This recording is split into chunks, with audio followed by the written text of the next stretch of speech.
Oke, baik. Selamat sore. Siang atau sore? Siang ya. Sudah makan belum?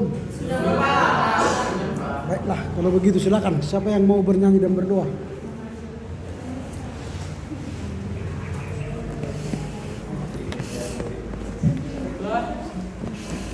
Mulai pemberian kita seperti Tuhan dari jemaat nomor 344. Ingat nama Yesus. Ingat akan nama Yesus. Mari kita nyanyikan bersama. 1, 2, 3, ya. Ingat akan nama Yesus.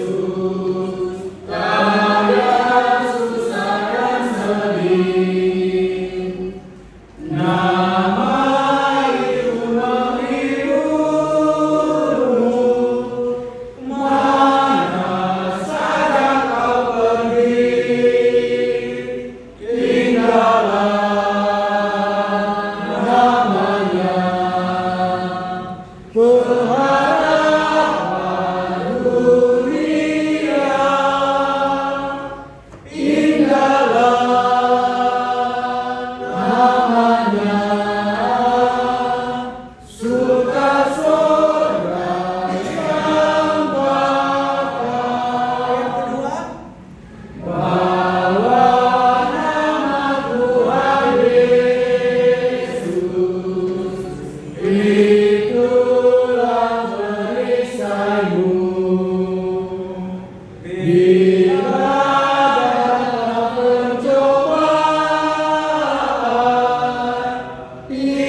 Terima kasih Tuhan buat penyertaan-Mu sampai saat ini. Kami sudah bangun dari pagi, sehingga pun sampai saat ini kami bisa berkumpul di tempat ini bersama dengan teman-teman kami dan juga rekan kami. Tuhan, kami mengundang Tuhan dan bersama Roh-Mu hadir di tempat ini, sehingga ruangan ini bisa menjadi untuk kemuliaan-Mu dan juga ambil dari kami Tuhan, supaya kami bisa memberikan yang terbaik. Kau berkati kegiatan kami ini sampai dengan akhirnya nanti. Demi Kristus kami berdoa dan mengucap syukur. Amin. Amin. Oke. Ini juga kalimat-kalimat khotbah, apa kalimat doa yang apa namanya? Seperti itu agak risih kita mendengar ya. Kalau dikatakan kami mengundang Engkau Tuhan. Mengundang pakai apa? Itu kalimat asmati gitu. Gak pernah kita mengundang Tuhan dalam ibadah-ibadah kita. Karena Dia Maha Hadir. Jadi gak perlu diundang, Dia sudah ada itu. Memohonnya kita. Memohon kekuatan, kesehatan, penyertaan. Kalau diundang udah di situ Dia. Di sini Tuhan sekarang. Kau usah diundang. Jadi kadang-kadang memang enak kedengar tapi salah, enggak teologis. Jadi jangan digunakan yang tidak pas ya. Ya Tuhan, kami mengundang Engkau hadir di sini Tuhan. Kalau datang Tuhan, mana surat undangannya? Apa? Julia, ada di situ Pak Rahab. Gak usah saya di situ. Ada di situ Pak Ramli katanya. Gak usah diundang aku katanya kan. Tapi Dia sertai kita dalam perbincangan kita ini, iya, dikasih kita kebentaran, hikmat, ya. Ketika nanti berbicara sejarah ekumene kita tahu gitu. Nah, itu bagus. Oke, itulah ya. Karena sudah semester akhir, maunya sudah makin mantap lah ya teologinya. JS Raja. Oh iya. Rai, Relita, Adolf, Benaya, Berema, Dewi, Elgrie, Eltrika, Fahri,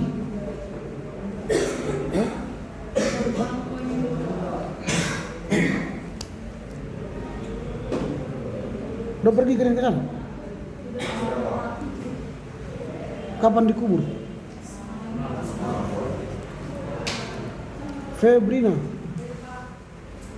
Ferson, Gabriel,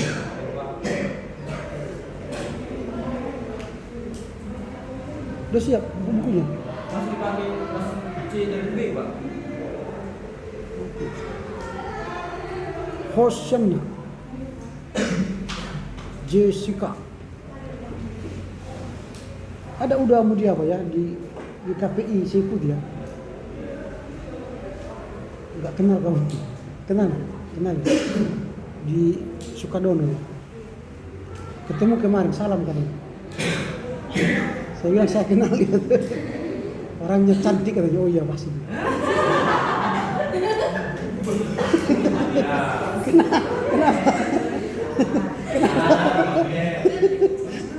Kenapa? Apa hubungannya dengan Gabriel? Ada. Ada ya. Kok kontak sama dia? Iyalah. Semoga.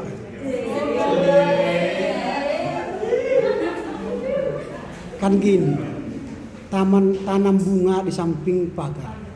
Tanam cinta di samping belajar.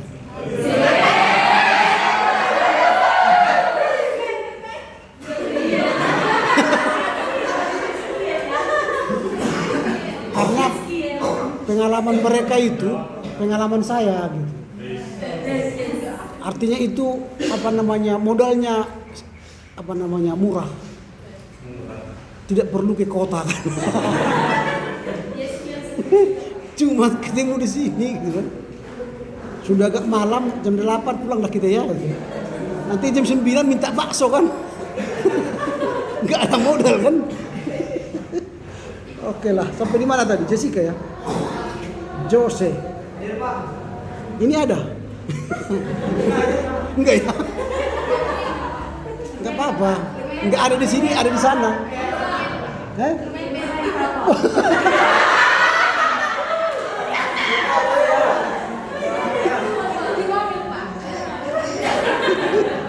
Baguslah. Karena nanti kalau bertemu semua kan banyak pendeta yang sama istri gitu. Enak gitu. Jadi bergantian bisa. Sakit misalnya akaulah dulu bisa. Tapi kalau enggak yang lain nanti kau ganti enggak bisa kan? Jadi mitra kerja enak. Kaulah dulu ya, oke. Jessica ya. Jun, Alfi. Ada ini. Oke lah, Lastri. Pasti ada ya. Lemina. Lemina. Kemana dia? Cari nih. Maria. Wah, Maria Magdalena. Mencari ke kuburan. Oke, Nadia. Nadia Rumenta. Grogi dia. Grogi.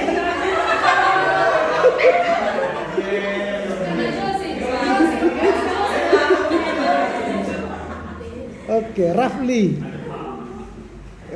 Rickson. Ricky. Santri. Shirley. Tasya. Van Bora. 13 tanggal 31 berarti ya? Enggak. 13 13 enggak juga. Kenapa 13? 1? Iya, 13 juga kan.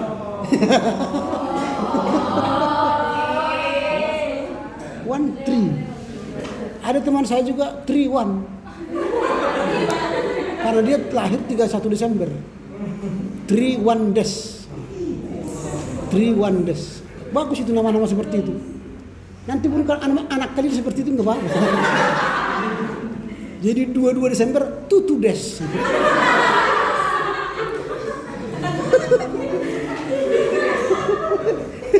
Tutu Des. Terakhir Yehezkiel.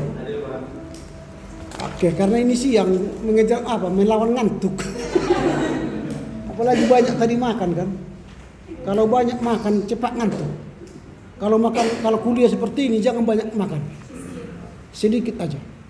Supaya jangan capek perut ini bekerja. Kalau dia bekerja capek, semua oksigen diserapnya. Sehingga tidak sampai ke otak oksigen, makanya ngantuk ini.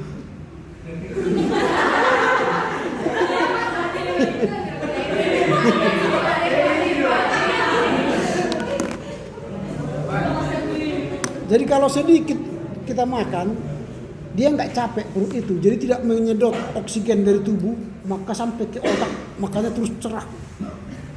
Tapi kalau dibuat ketawa sedikit, ketawa naik oksigen, nah maka mata kita terbuka. Nanti bentar lagi habis oksigennya gitu. Apalagi sudah mulai baca, tengok nanti.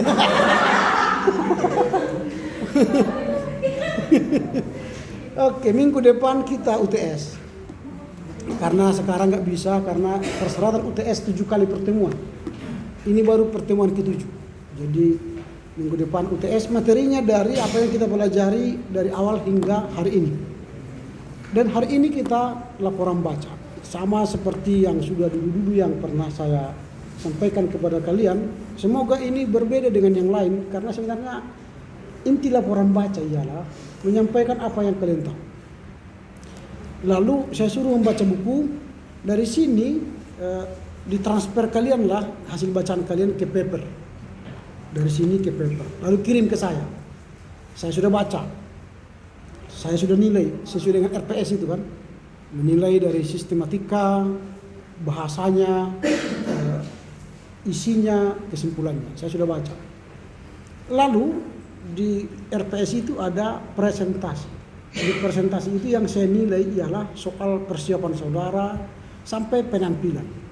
Bagaimana kalian menyampaikan ide-ide yang kalian tahu dalam hasil bacaan. Jadi hari ini saya tidak mau mendengar yang membaca ini, yang menyampaikan yang presentasi ini, membaca apa yang ditulisnya. Karena itu sudah saya baca. Capek-capek kali membaca itu. Yang hendak saya tahu ialah apakah isi buku ini pindah ke sini kalian. Lalu kalau sudah pindah, bahasakanlah dengan bahasamu sendiri. Jadi kalau kau baca nanti langsung saya hentikan. Karena nggak ada gunanya. Karena dari sini kalian pindahkan ke paper, kalian pindah ke saya berarti nggak ada gunanya. Dari sininya pindah ke paper. Yang saya mau hasilkan dari laporan baca ialah dari sini pindah ke sini. Lalu ketika sudah pindah ke sini, nanti ujian kita minggu depan, kalian sudah tahu jawab. Karena sudah di sini semua. Jadi laporan baca ini hendak mengajar kita memindahkan informasi dari buku ke sini. Nah, bagaimana cara memindahkan dari buku ke sini? Ya kita tulis dulu. Itulah pindah ke paper. Paper itulah saya baca, sudah saya baca. Lalu sekarang saya akan menguji kalian bagaimana kemampuan kalian mengerti. Jadi jangan baca lagi yang kau tulis. Ya. Itu yang soal laporan baca. Berikutnya soal pengiriman paper. Kita sudah sepakat bahwa tanggal atau jam pengiriman paper itu ada. Kalau lewat dari situ diterima tapi tidak punya nilai maksimal.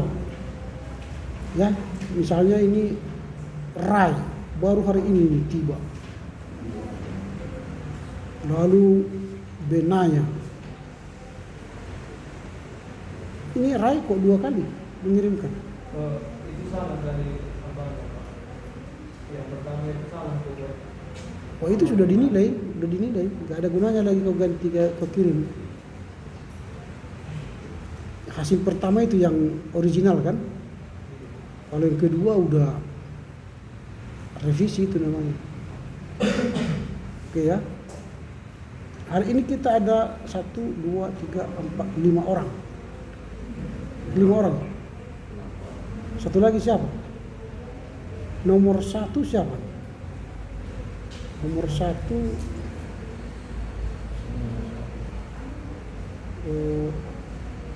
nomor 1 ini kelas A ya, JS Raja.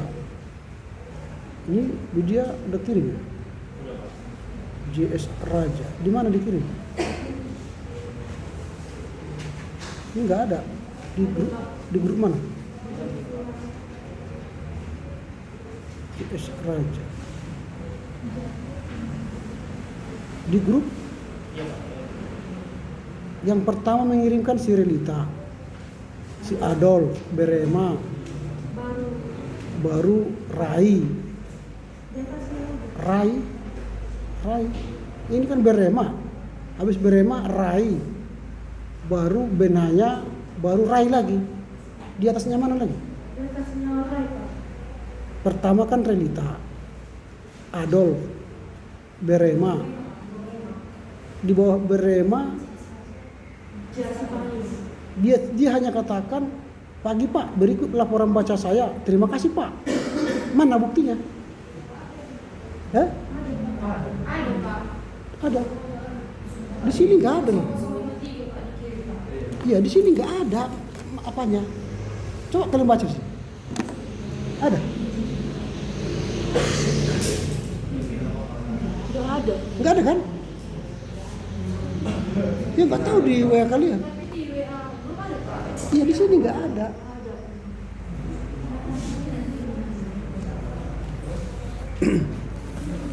Dia hanya menulis Pak, pagi Pak, laporan bacaan saya. Terima kasih Pak. Tapi nggak ada materinya.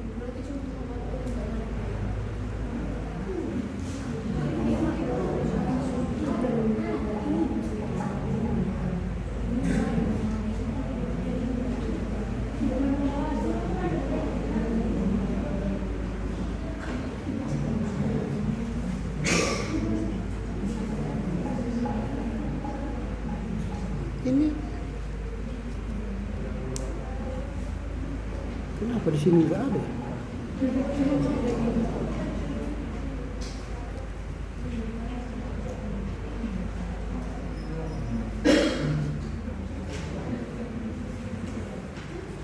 Coba saya kirim ke yang lainnya.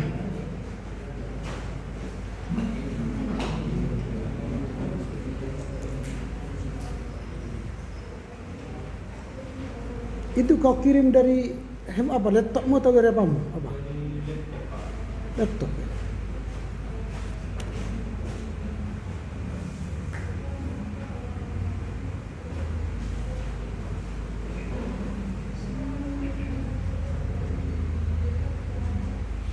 Oke, saya sudah download. Saya kirim ke tempat saya yang lain. Di sini nggak ada dia. JS Raja. Oke, ini sudah masuk JS Raja. Nomor 2 seharusnya Rai Aldia. Ini salah format ya. Nomor 3 A45 Berema, nggak pakai nomor ya. Harusnya kan Berema itu nomor 6. Oke, kita mulai aja. Setiap kesalahan tetap akan ada konsekuensi. Silakan mulai dari JS Raja, si Payung, menyampaikan apa yang kau tahu.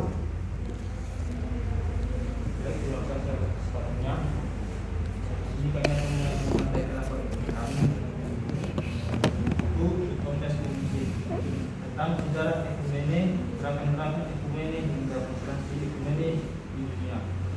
Pertama itu kita masuk ke dalam sejarah ekumene reformasi. Di dalam perjanjian baru ada terdapat kata eklesia di dalam itu. Rasul Paulus di dalam 1 Korintus ayat 12 mengatakan bahwa dalam jemaat ada satu roh, maka dengan demikian Roh Kristus itu menciptakan satu tubuh dengan banyak anggotanya.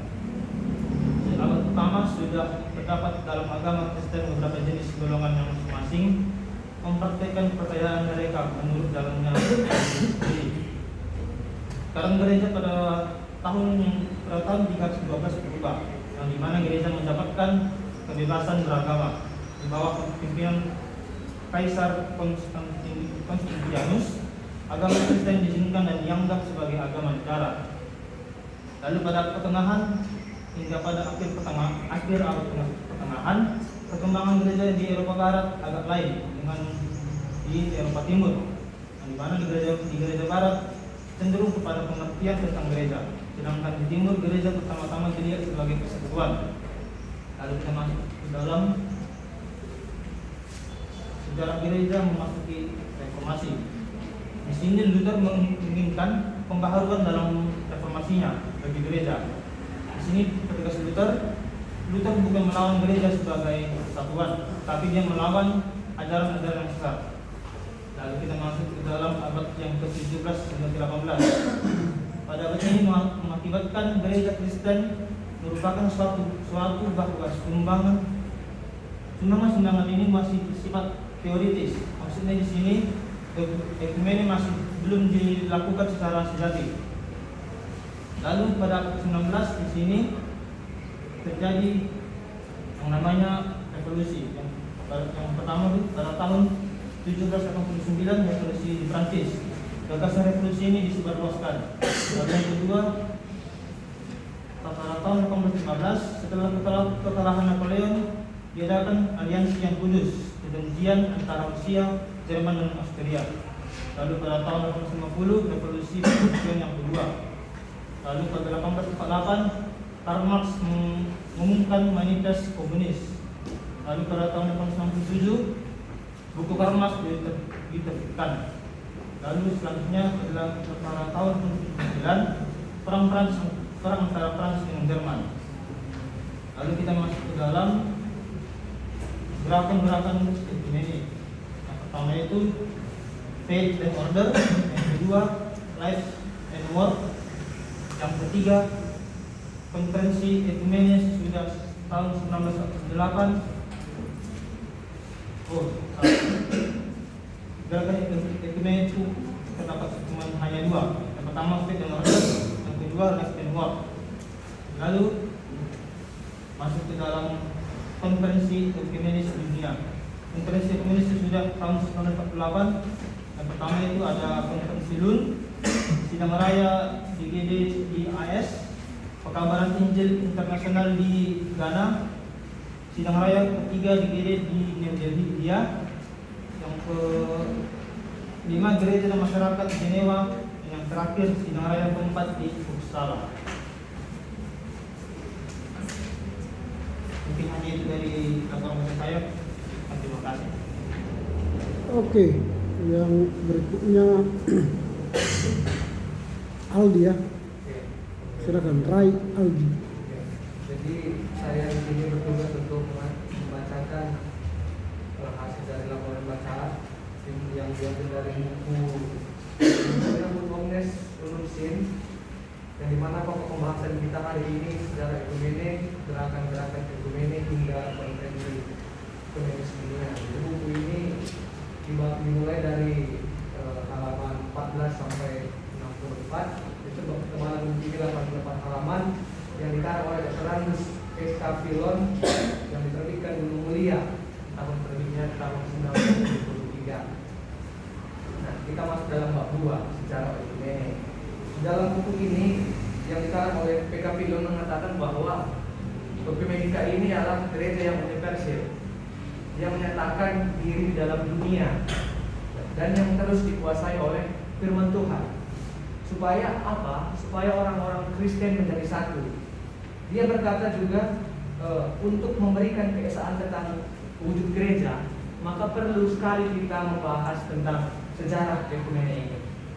Kita masuk dalam sejarah ekumene sampai pada reformasi.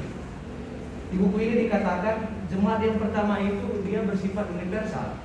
yang artinya tiap-tiap jemaat itu tidak terbatas di dalam keanggotaannya. Tidak ada perbedaan di antara anggota-anggota jemaat, karena kepercayaan mereka satu, yaitu kepada Tuhan Yesus Kristus.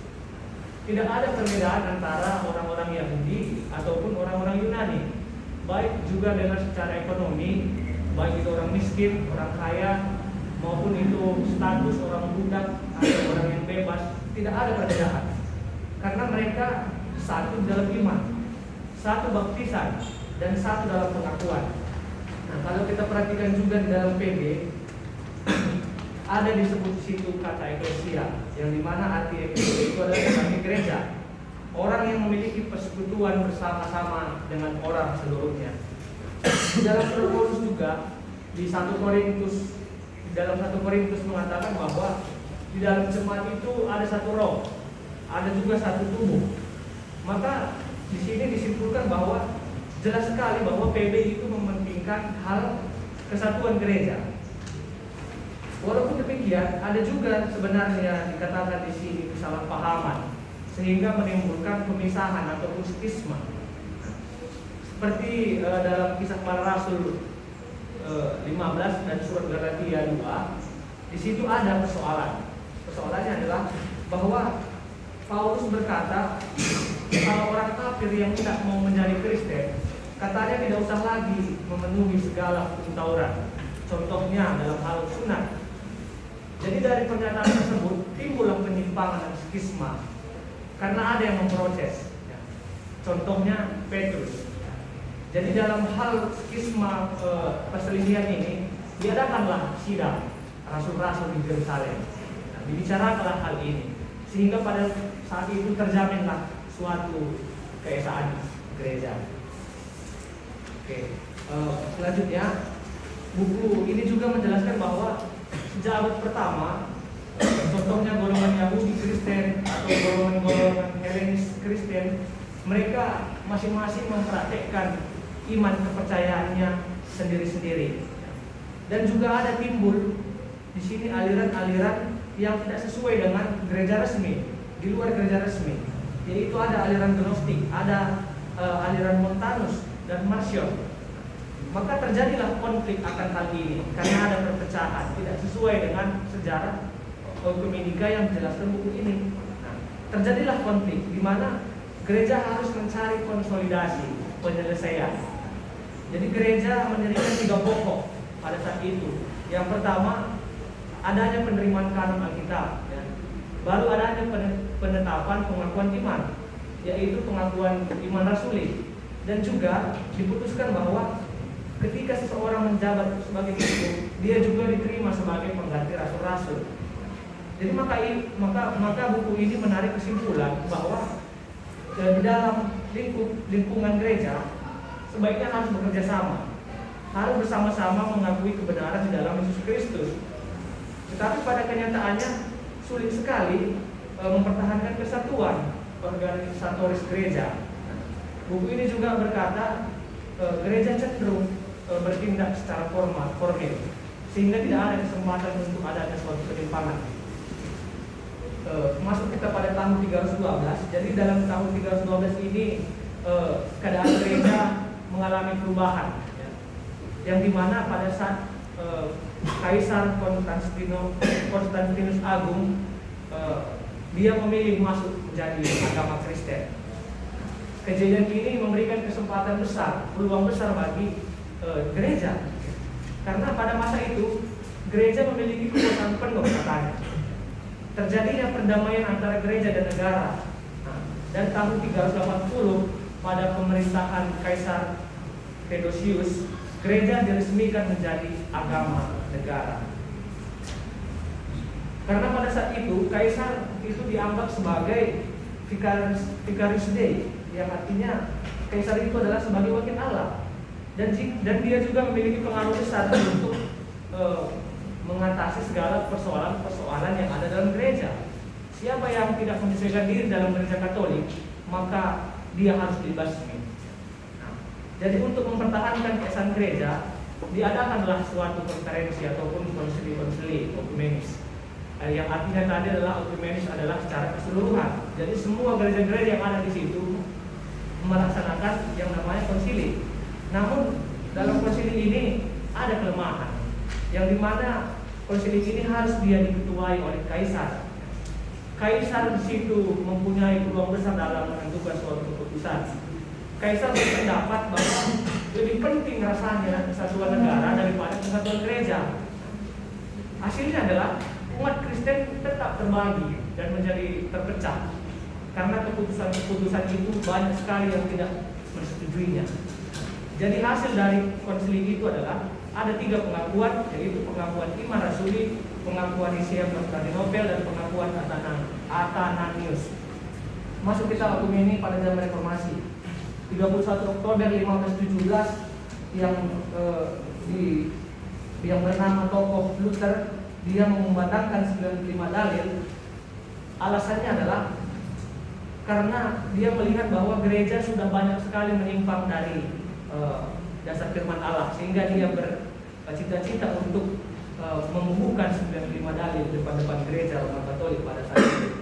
Luther bukan ingin melawan gereja, tetapi dia melawan ajaran sesat itu.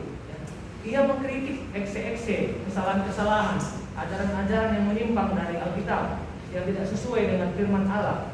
Namun gagasan Luther ini tidak diterima oleh Paus pada saat itu, karena Paus adalah pemimpin kepala gereja RK, sehingga Paus mengalami yang namanya direndahkan. Baru masuk kita pada abad 17 dan ke-18. Abad ini gereja masih tetap bertentangan, di mana tiap-tiap gereja saling mempertahankan ortodoksnya masing-masing.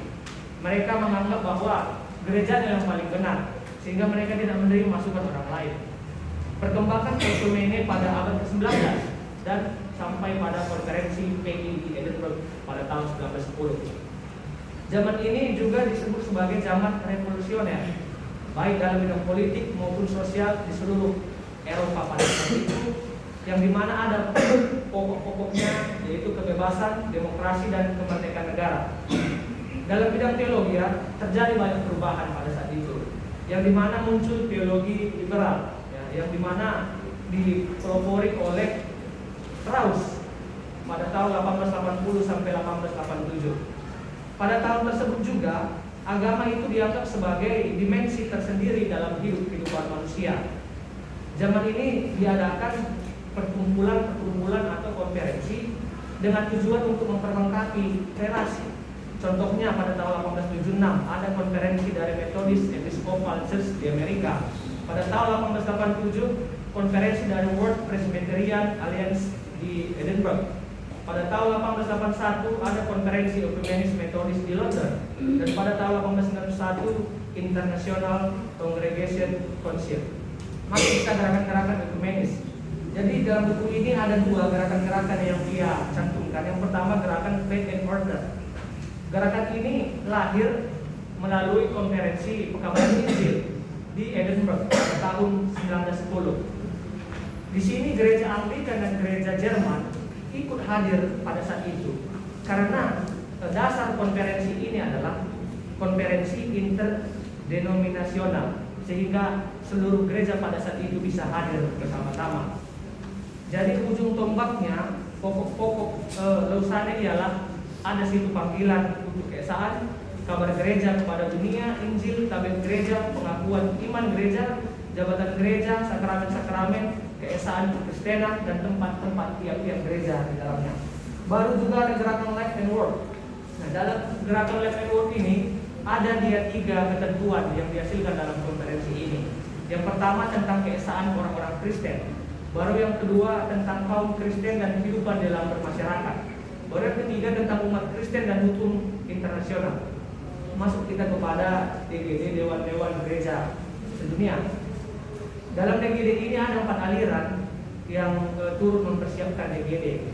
Contoh kelompoknya adalah Soderblom, Oldham, dan Uskup Bell, yaitu konferensi pekabaran Injil sejak di Edinburgh pada tahun ke-10. Baru gerakan internasional, itu tujuannya untuk memajukan perdamaian yang mulai sejak 1914. Baru ada juga konferensi Life and Work dan konferensi Faith and Order. Di sini juga ada 5 presiden yang dipilih sebagai DGD pada saat itu, yaitu Uskup Agung dari Canterbury.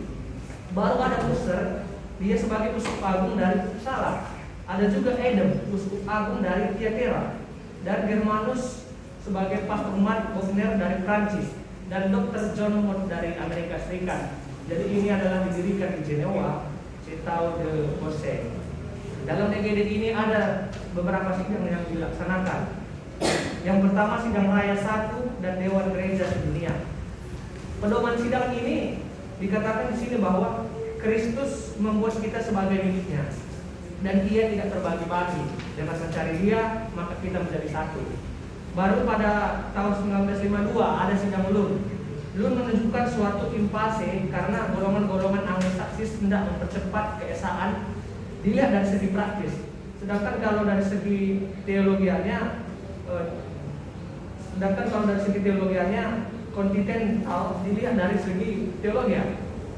Baru ada juga sidang pada tahun 1954 yaitu sidang raya di Evanston, Amerika Serikat. Di sini dihadiri 502 utusan resmi dan 800 peserta lain, dan 12 utusan berasal dari gereja Eropa Timur. Di sini DGD bukan saja dipikirkan tentang keesaan prinsipil, melainkan juga mengenai suatu rencana kerja. Maka perhatian dari sidang ini adalah diarahkan kepada persoalan-persoalan yang ada di daerah-daerah yang belum berkembang. Ada juga sidang konferensi pekabaran Injil internasional di Ghana pada tahun 1957 sampai 1958. Hasil dari pekabaran Injil ini adalah bahwa gereja dan pekabaran Injil tidak dapat dipisahkan secara asasi, bahkan secara praktis maupun organisatoris. Dalam tahun 1961 ada juga sidang ketiga di New Delhi. Tema yang diangkat di sini adalah Kristus terang dunia. Jadi ada perubahan yang diputuskan di Delhi ini, yaitu perubahan dasar. Nah, adapun dasar itu adalah Dewan Gereja-Gereja Sedunia adalah persekutuan gereja-gereja yang mengakui Tuhan Yesus Kristus sebagai Allah dan Juru Selamat sesuai dengan Alkitab. Baru tahun 1966 ada konferensi gereja dan masyarakat Jenewa. Di sini digunakan yaitu namanya teologi revolusi, di mana teologi ini tujuannya supaya jemaat Kristen bersikap revolusioner. Kalau misalnya pun ada masyarakat tidak menjamin kebebasan manusia, dia bisa bersifat revolusioner. Tahun 1971 ada juga konferensi di Leuven. Di sini tema yang dibuat adalah tentang keesaan gereja dan keesaan manusia. Maksud tema ini untuk mencari relasi antara tuntunan bahwa gereja harus menjadi satu dan satu harapan atas kesatuan manusia. Tahun 1968 diadakanlah sidang raya keempat di Uppsala. Jadi sidang Uppsala ini dikenal sebagai sidang pemuda karena dihadiri rata-rata oleh pemuda dan diterima dengan baik pada saat itu. Upaya sidang raya ini dia lebih melibatkan diri dengan apa yang disebut persoalan horizontal, yaitu sesama manusia, di mana dalam horizontal itu ada perdamaian, ada keadilan, ada keadilan sosial, ada juga negara yang belum dan yang sedang berkembang. Gereja tidak dapat dilepaskan dari keesaan manusia. Itulah yang dimaksudkan oleh konferensi pemuda ini. Jadi pokok katolisitas gereja di Uppsala ini melebihi pokok kesatuan gereja, karena sidang ini memberikan harapan atas nama masa depan, masa yang akan datang, asal jemaat Kristen sungguh-sungguh mempraktikkan kepercayaannya kepada Juru Selamat Yesus Kristus seperti yang dia katakan di dalam Alkitab. Saya kembalikan. Oke, baik. Selanjutnya Renita Oktaviani. Terima kasih kepada Pak Dosen dan kepada teman-teman sekalian. Selamat siang bagi kita semuanya. Selamat siang bagi kita semuanya. Adapun yang menjadi judul dari laporan baca saya dan teman-teman yaitu sejarah ekumene, gerakan-gerakan ekumene hingga konferensi dunia, ekumene dunia. Nah, adanya persoalan-persoalan, perbedaan-perbedaan, mulai dari ajaran-ajaran hingga pokok-pokok teologis dalam gereja, akhirnya ini menghadirkan ekumene, di mana ekumene ini hadir untuk menyatukan,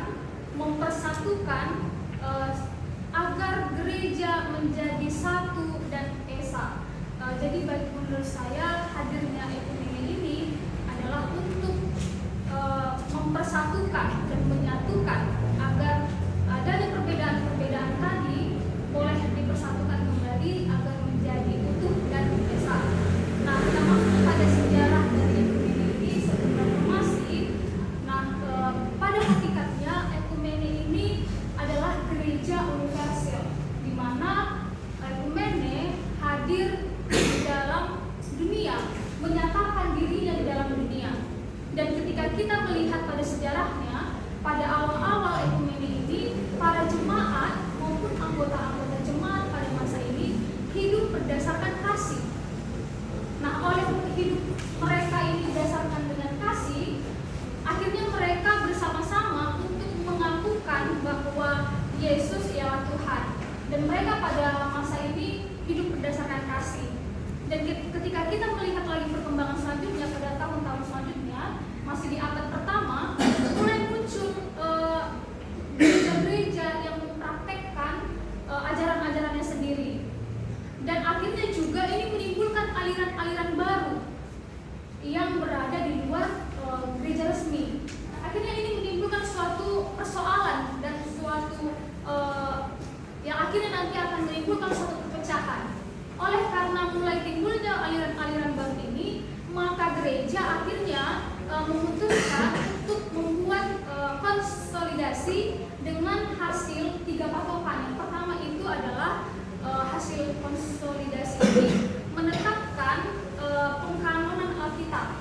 Yang kedua, menetapkan pengakuan iman, dan yang ketiga, menerima jabatan uskup sebagai pengganti rasul-rasul.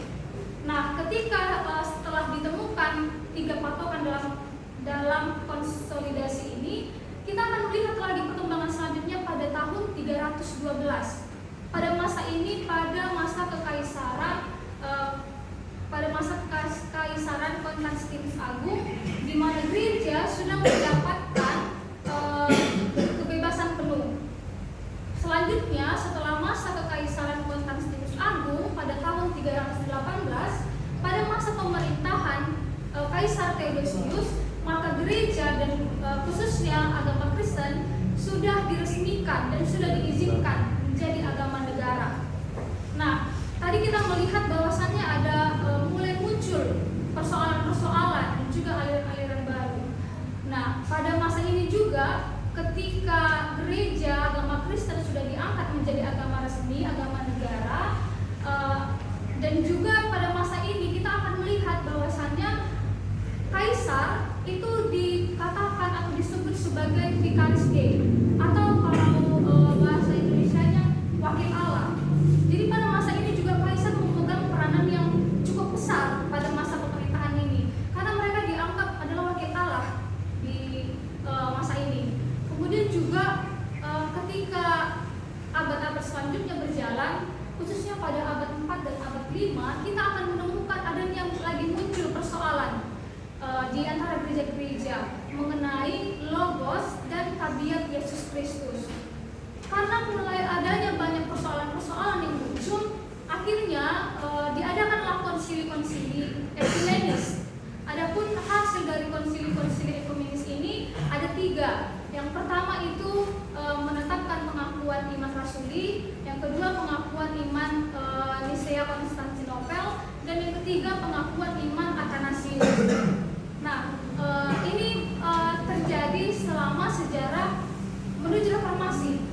Nah, ketika kita masuk kepada reformasi, kita mengetahui bahwa pada masa reformasi, masa pembaruan, dan ini dimulai dengan Martin Luther pada tanggal 31 Oktober 1517, di mana kita tahu bahwasannya Martin Luther menempelkan 95 dalil di Wittenberg, yang mana isi dari 90 dalil ini adalah kritikan-kritikan Martin Luther terhadap ajaran-ajaran Katolik pada masa itu. Nah, ternyata dari pandangan-pandangan yang diberikan oleh Martin Luther pada masa itu di Wittenberg itu mengalami penolakan, yang akhirnya ini membentuk suatu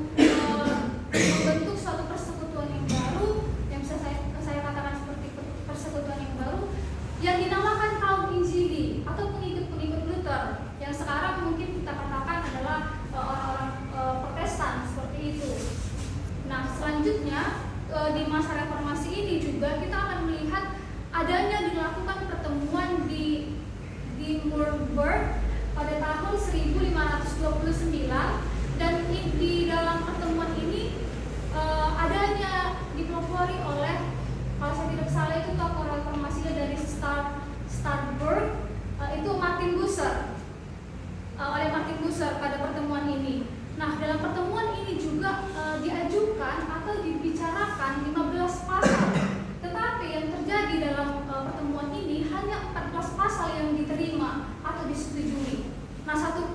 pasal itu yang tidak disetujui dalam dalam pertemuan ini adalah mengenai perjamuan kudus.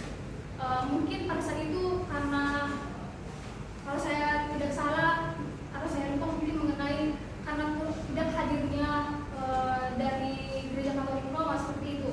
Jadi pada pertemuan 1529 ini disetujuilah ada 14 pasal dari 15 pasal yang sudah dibicarakan. Dan satu pasal yang tidak disetujui itu adalah mengenai perjamuan kudus.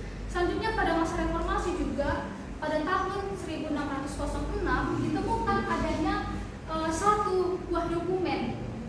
Nah, dalam satu buah dokumen yang ditemukan ini berisi seruan atau panggilan untuk seluruh umat Kristen, seruan untuk bersatu, untuk menyatukan diri agar tidak ada lagi perbedaan-perbedaan. Dan ini ditemukan pada tahun 1606. Nah, selanjutnya kita beralih pada abad 17 dan 18. Ketika kita melihat sejarah ekumene pada abad 17 dan 18, kita juga masih akan menemukan adanya pertentangan-pertentangan antara gereja Katolik Roma dan juga gereja-gereja Protestan. Belum terjadi penyatuan dari abad-abad sebelumnya. Pada abad 17 dan 18 juga masih terus terjadi persoalan-persoalan pertentangan karena mereka menganggap bahwa gereja mereka itu adalah gereja yang benar. Adapun tokoh-tokoh pada abad 17 dan 18 ini yang saya temukan, pertama itu adalah Hugo de Groot, di mana Hugo de Groot ini adalah satu-satunya orang Kristen. Dia adalah satu-satunya orang Kristen yang berani menyuarakan debat ini dan mengkritik Paus. Dia mengatakan bahwa Paus juga adalah antikristus. Oleh karena perkataannya Hugo de Groot ini, akhirnya dia dikatakan juga sebagai orang yang menyangkal keberadaan gereja dan pemikirannya itu tidak diterima. Selain Hugo de Groot juga ada tokoh John Dury. John Dury ini ia melakukan usaha-usaha dan upaya-upaya di dalam menyatukan perbedaan, di dalam menyatukan pertentangan antara gereja Katolik Roma dan juga Protestan. Di mana upaya-upaya yang dilakukan John Dury ini, yang pertama adalah dia berusaha untuk menyatukan antara gereja Luther dan Calvinis, dan yang kedua ia juga turut serta dalam rencana kalau namanya itu Cromwell, dan ini di bawah kekuasaan Inggris. Dia turut serta dalam upaya ini yang dinamakan Cromwell, agar semua golongan Kristen Protestan bersatu, agar tidak ada lagi perbedaan-perbedaan, lebih perpecahan. Nah, pada masa abad 17 dan 18 juga kita akan melihat adanya usaha ataupun menjalin kerjasama dengan nama LSM, London Missionary Society, dan setelah ini juga setelah LMS ini pada di akhir abad 18 kita akan menemukan munculnya atau timbulnya suatu gerakan yang dinamakan gerakan Pietisme. Nah, gerakan Pietisme ini dipelopori oleh yang pertama Philip Jacob Steller, yang kedua Franz, dan yang ketiga Zinzendorf. Dan ketika kita nanti melihat tokoh Zinzendorf ini, ia adalah tokoh gerakan Pietisme yang melahirkan suatu perkumpulan-perkumpulan di Moravia atau jemaat-jemaat di Hanford. Nah, ketiga tokoh ini mempelopori gerakan Pietisme karena melihat adanya kealpaan gereja, adanya keakuan gereja, dan adanya ketidakhadiran gereja di dalam setiap persoalan-persoalan dan pergumulan masyarakat pada masa itu. Karena kita sudah melihat sejarahnya tadi, gereja pada masa itu sibuk dengan problema-problema atau ajaran-ajaran yang sedang terjadi, perdebatan-perdebatan ajaran pada masa itu. Jadi jemaat ataupun masyarakat mengalami kekeringan rohani karena tidak adanya kehadiran gereja. Untuk itulah gerakan Pietisme ini hadir. Dan akhirnya juga gerakan Pietisme ini memakai istilah kepada gerakan mereka Ecclesiola in Ecclesia, yang berarti gereja kecil dalam gereja. Karena dalam gerakan ini mereka membuat perkumpulan-perkumpulan dan kelompok-kelompok kecil yang berisi ibadah-ibadah singkat dan doa-doa seperti itu. Nah, gerakan Pietisme ini juga akhirnya nanti mendorong sejarah lahirnya ekumene pada abad 19, gerakan Pietisme ini, di mana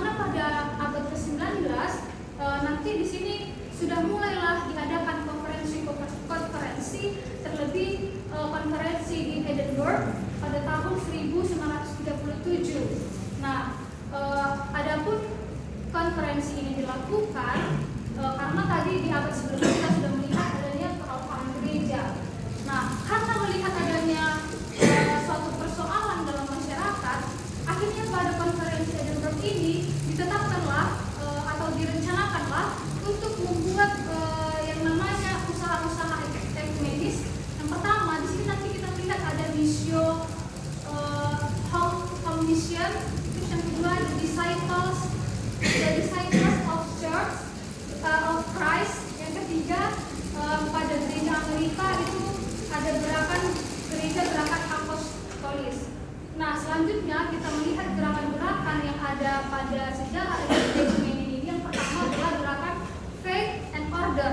Kalau kita faith and order ini artinya gerakan iman dan tata gereja. Di mana pada gerakan ini juga dilakukan beberapa kali konferensi-konferensi dan pertemuan-pertemuan yang nanti di dalamnya juga ada menetapkan atau merencanakan pembentukan DGD atau Dewan Gereja Sedunia. Nah, yang kedua ada gerakan life and work atau hidup dan kerja. Nah, pada gerakan ini juga mereka merencanakan untuk adanya upaya praktis sosial di dalam masyarakat. Nah, pada gerakan life and work ini, hidup dan kerja ini, mereka akhirnya membuat suatu institut atau lembaga-lembaga kemasyarakatan yang namanya itu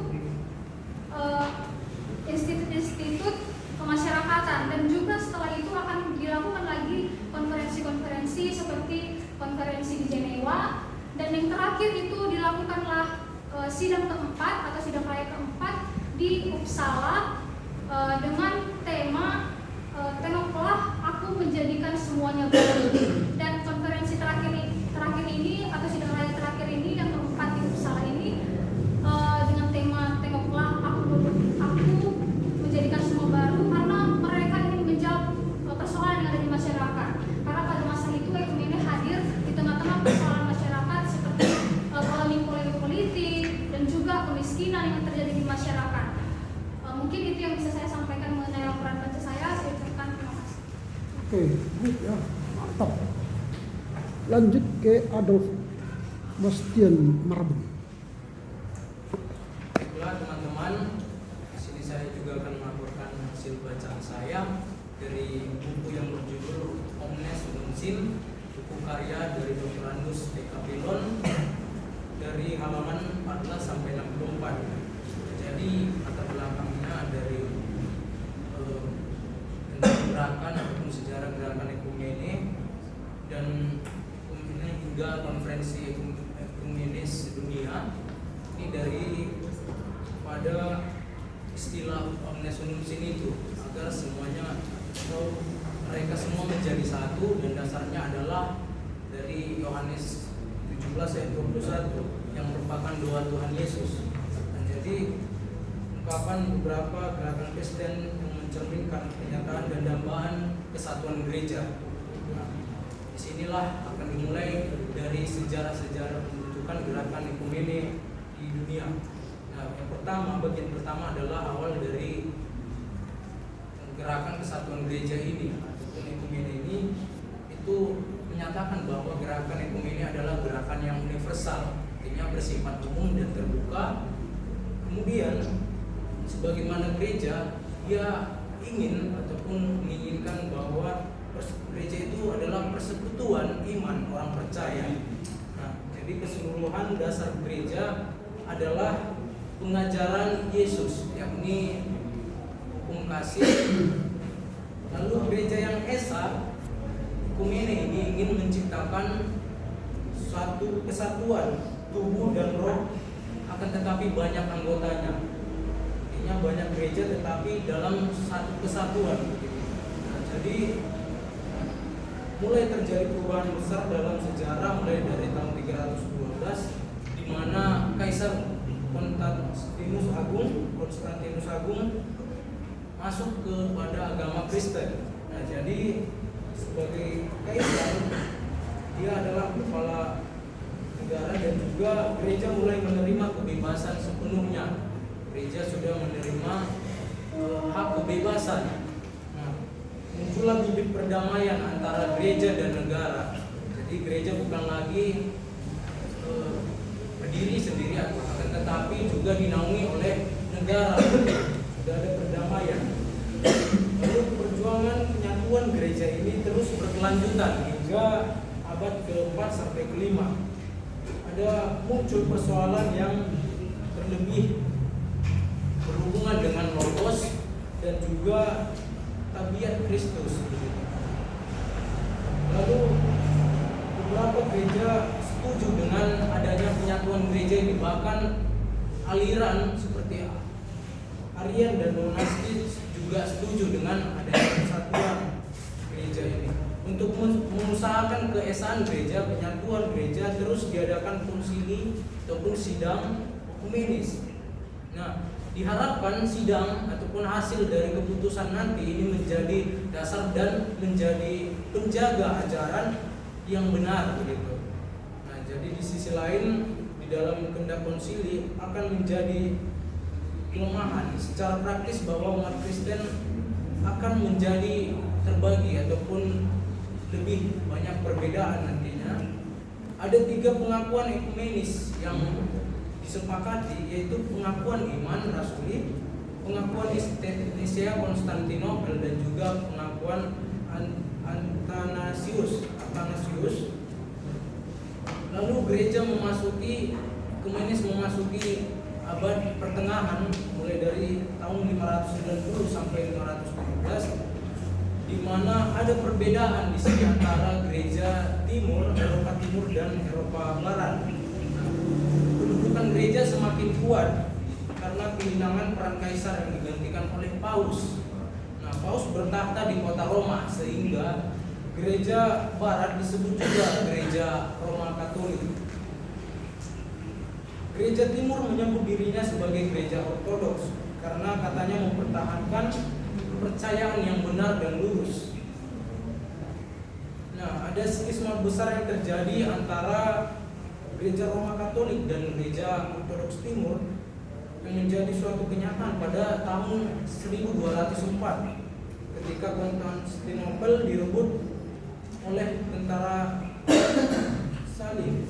Mulai dari saat ini gereja Ortodoks Timur menganggap dirinya terlepas dari Roma, tetapi tidak menerima lagi Paus sebagai kepala dan tidak menerima lagi gereja Barat sebagai gereja yang satu di dalam dirinya dan imannya.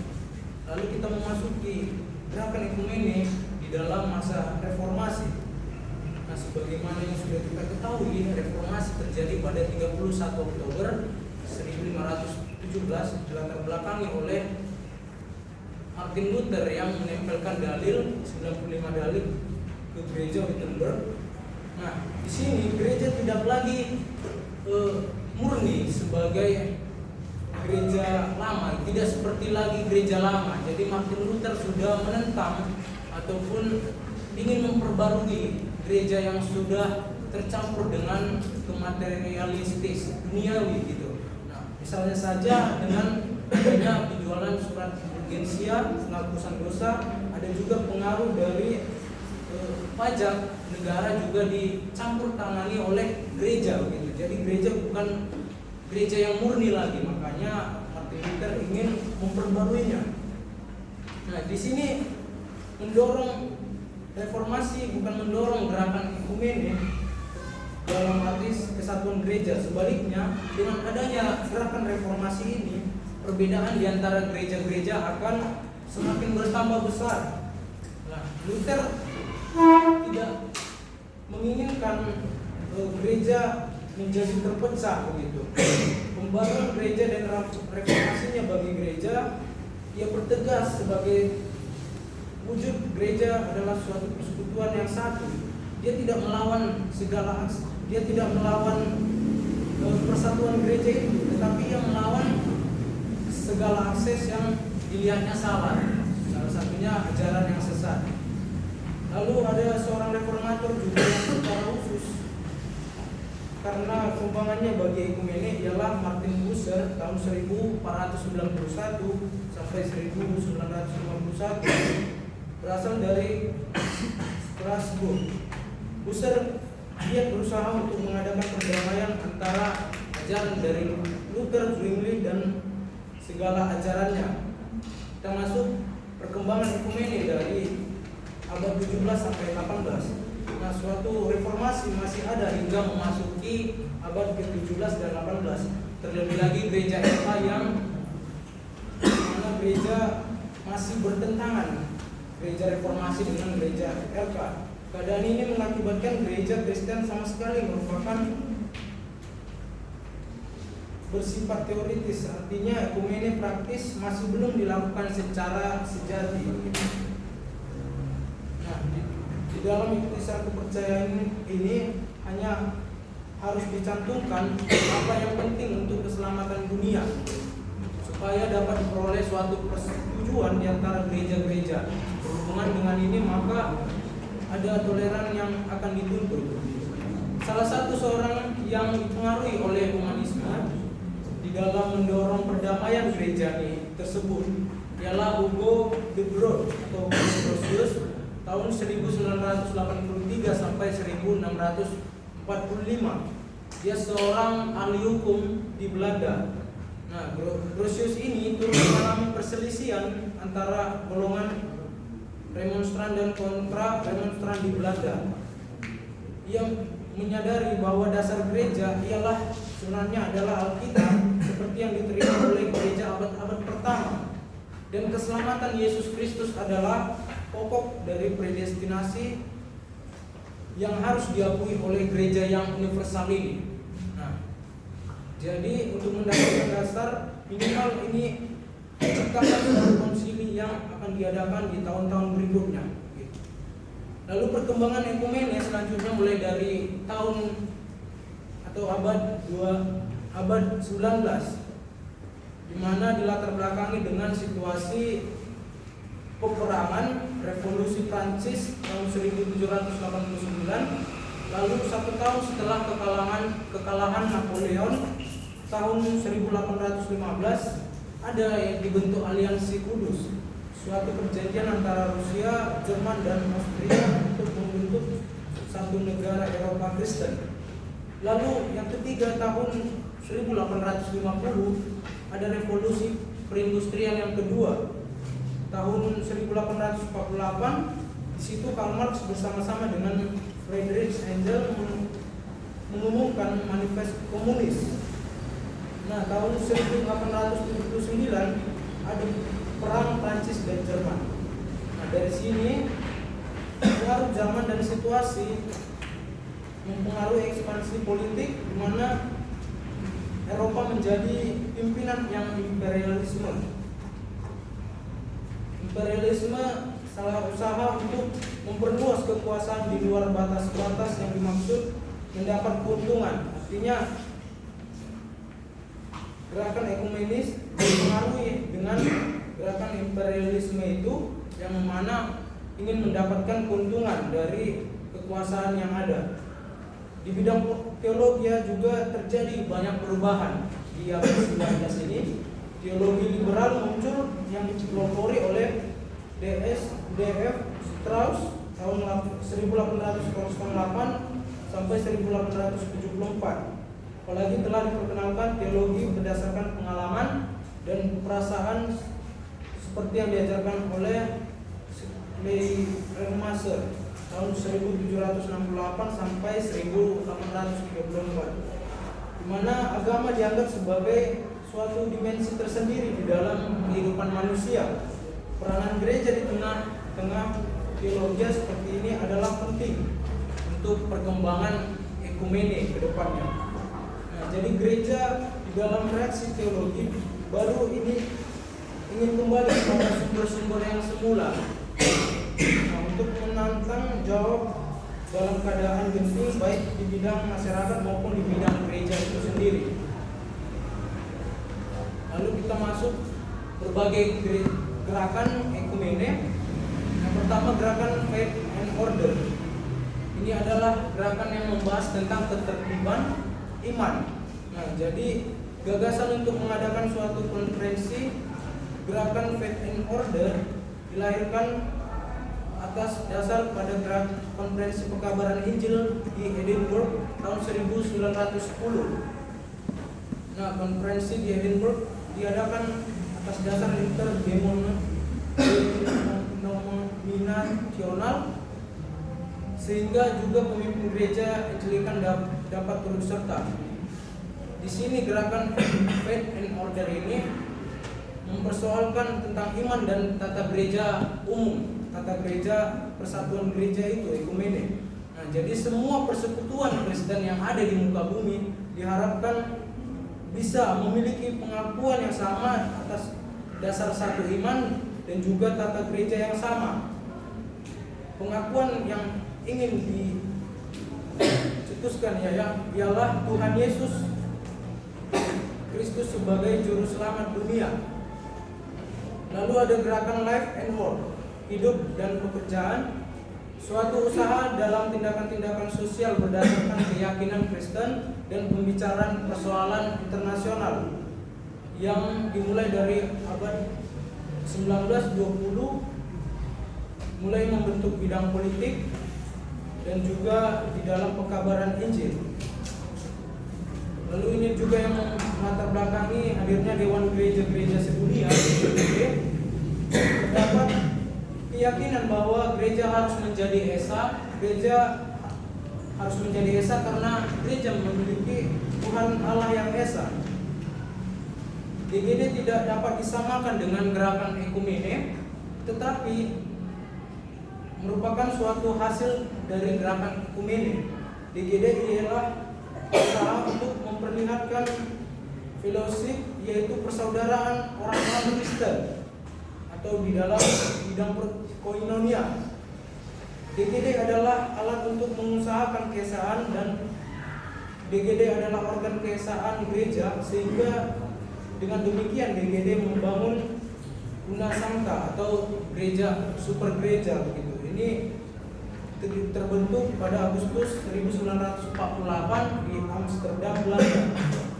Lalu beberapa konferensi ekumene sesudah tahun 1948. Yang pertama konferensi Lund, ini diselenggarakan di Swedia, Lund, Swedia, di bawah pimpinan Uskup Agung Uppsala.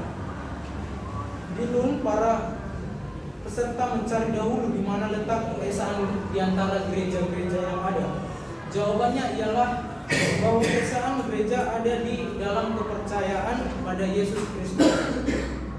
Lalu ada sidang raya DGD di Evanston, Amerika Serikat tahun 1954. Sidang raya ini dihadiri oleh 502 utusan dan 800 peserta lainnya, di mana masa perang dingin terjadi antara yang dunia bebas bagian dunia yang dikuasai oleh pemerintah yang cirinya komunis.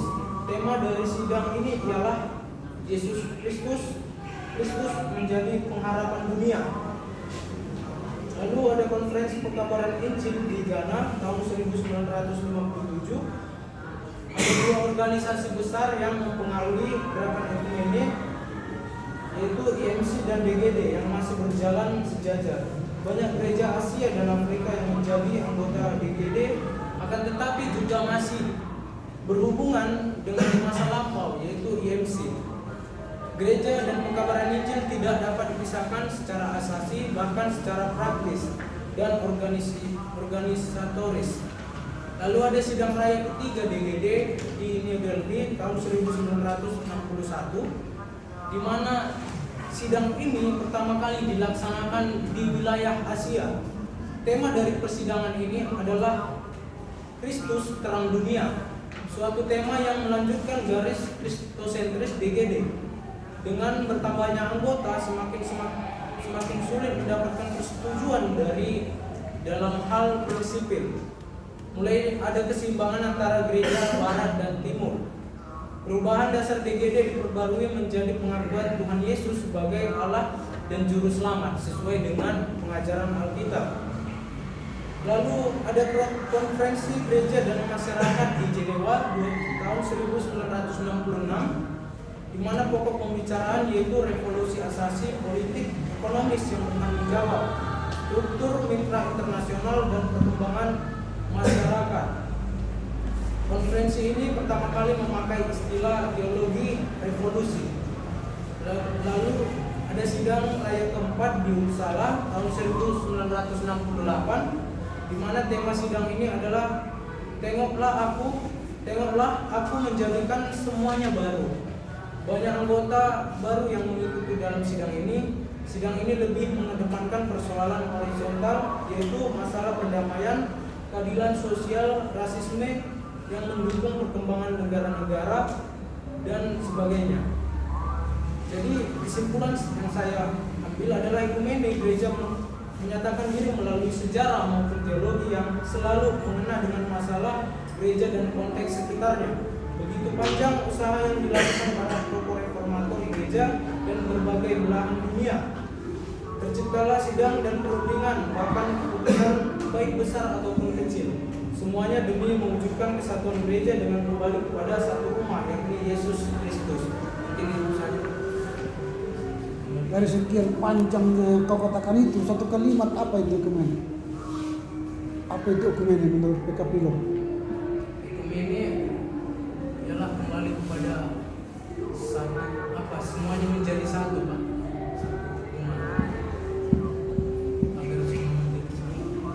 Sampai ngantuk aku, nggak tahu aku.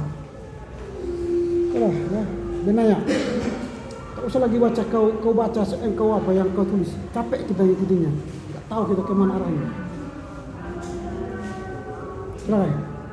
Baiklah, saya juga akan melaporkan hasil laporan bacaan saya yang judulnya adalah ekumene, gerakan-gerakan ekumene hingga konferensi ekumenis di dunia yang dapat ditemukan dalam buku Good Omnes Unumsil yang dikarang oleh Johannes P. Capillon penerbitnya kemudian tahun 1973. Masuk ke dalam pembahasan, ekumenika adalah salah satu pelajaran yang tujuannya untuk mencapai suatu kesatuan dari perbedaan paham-paham teologis. Maksud dan tujuan dari ekumenika ini ialah menolong gereja-gereja dan para pemimpinnya agar dapat mempertimbangkan sifat gereja masing-masing. Sejarah ekumene sampai reformasi, ekumene yang pada hakikatnya itu ialah gereja yang universal, yang sifatnya secara menyeluruh, umum dan terbuka. Artinya bahwa tiap-tiap jemaat tidak ada batasannya di dalam keanggotaan. Di dalam kepercayaan Tuhan Yesus tidak ada perbedaan di antara anggota-anggota jemaat. Di dalam PP ada terdapat kata eklesia. Kata eklesia ini diterjemahkan dengan gereja. Yang dimaksud dengan gereja sini ialah persekutuan yang seluruhnya berisi orang percaya, jemaat Kristus seluruhnya dimanapun mereka berada di dunia ini. Jelaslah bahwa PP mementingkan hal kesatuan gereja, tetapi ternyata sejak zaman PP sudah terdapat salah paham dan perselisihan yang dapat menyebabkan pemisahan. Yang menjadi persoalan di sini ialah Paulus berpendapat bahwa orang kafir yang hendak menjadi Kristen tidak perlu lagi memenuhi segala tuntutan Taurat, misalnya sunat. Di antara kaum Yahudi ada yang tidak setuju dengan pendapat ini, antara lain Petrus pada persidangan rasul-rasul di Yerusalem. Hal ini dibicarakan. Lalu dengan mengambil keputusan, mereka sepakat lagi sehingga pada saat ini terjadi suatu persatuan gereja. Dalam sejarah gereja juga muncul beberapa aliran seperti aliran Gnostik, Montanus, Marcion yang disebabkan oleh kurangnya penyesuaian dalam hal ajaran, sehingga pada tahun 312 keadaan gereja berubah dengan masuknya Kaisar Konstantinus Agung dalam agama Kristen. Perdamaian terjadi antar gereja dan pemerintahan negara, bahkan agama Kristen diizinkan dan dianggap sebagai agama negara pada tahun 380 di bawah pimpinan Kaisar Theodosius. Kaisar di sini memimpin gereja dan dianggap sebagai Vicarius Dei, yaitu wakil Allah. Sehingga aliran-aliran yang tidak Cukup. Oke, Pak. Siapa lagi? Habis Berema siapa lagi?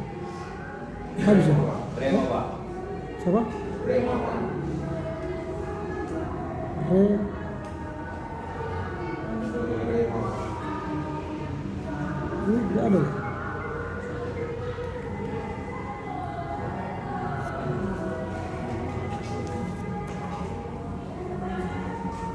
Kenapa belum ada sama saya? Berema.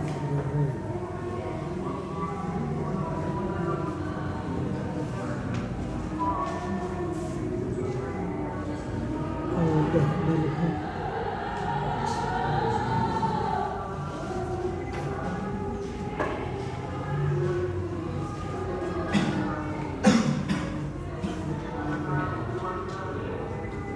udah kau kirim?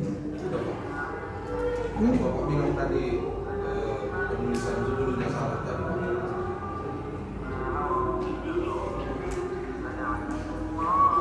Yang di atas JS Raja tadi Berema. Ini sekarang Berema. Tadi barusan saya. Oh, Benaya. Oh, Berema. Oke, silakan. Berema. Ngantuk aku dengarnya. Jangan baca yang kau tulis ya. Ngantuk aku. Jadi di sini saya akan melaporkan tentang hasil secara oikumene. Jadi oikumene ini di dalam kepercayaan kepada Tuhan Yesus tidak ada perbedaan di antara jemaat. Jadi jemaat di sini dilandaskan oleh kasih. Jadi di dalam jemaat ini tidak ada perbedaan. Jadi tidak ada pemisahan antara Yahudi maupun Yunani, miskin maupun kaya. Jadi kemudian pada abad pertama ketika terdapat beberapa golongan dalam Kristen seperti Yahudi Kristen, kemudian Helenis Kristen. Lalu kemudian ketika Kaisar Pontius Agung dinobatkan pada tahun 312, dia masuk ke dalam agama Kristen. Lalu dia masuk ke agama Kristen, agama dan negara memiliki sebuah jalinan perdamaian antara gereja dan negara. Bahkan gereja dijadikan agama negara pada tahun 380 pada pemerintahan Kaisar Theodosius. Kaisar memimpin negara yang artinya adalah Vicarius Dei ataupun wakil Allah. Sehingga ketika raja menjadi pemimpin dari sebuah gereja, ketika terdapat sebuah aliran yang di luar dari kekristenan, tentu aliran itu akan dibawa habis oleh mereka. Kemudian pemisahan lebih asasi daripada sigma besar. Jadi dengan adanya reformasi yang dilakukan oleh Martin Luther pada tahun 1517 menuntut pembaharuan dalam gereja RK atau Roma Katolik yang menurutnya terlalu menyimpang dari firman Allah, yang ketika itu bisa kita lihat bahwa gereja Roma Katolik ini menjualkan surat untuk penghapusan dosa. Itu Martin Luther untuk memprotes apa yang dilakukan mereka. Oleh karena itu reformator itu menyesuaikan diri dengan tradisi lama dengan simbol-simbol oikumenis. Seorang reformator yang bernama Martin Brooks harus disebut karena sumbangannya bagi oikumene untuk mengadakan perdamaian antara Luther dan Zwingli tentang ajaran. Lalu kemudian pada abad 17 dan 18, gereja RK dan gereja-gereja reformasi saling bertentangan. Setiap gereja mempertahankan bahwa mereka melanjutkan ortodoksi zaman dahulu, baik gereja reformasi maupun gereja RK. Gereja RK di sini mempergunakan istilah Katolik untuk menjelaskan bahwa mewakili oikumene karena Katolistik berarti gereja universal. Orang Kristen humanis berpendapat bahwa mewujudkan kesatuan di antara gereja harus ada satu dasar yang paling menyeluruh yang diambil dari semua dogma Kristen. Kemudian gagasan ini bahwa ajaran Kristen dapat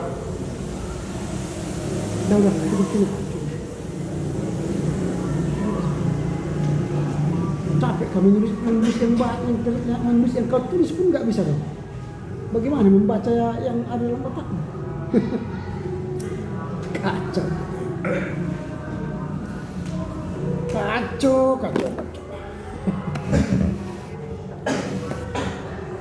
Ya semester 7 kawan. Kalau nggak berisi ngapain nanti jadi pendeta nih?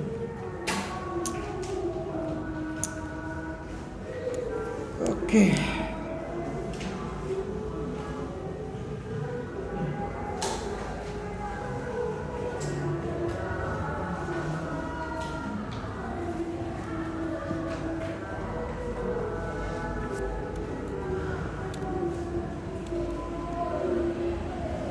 Oke, baik.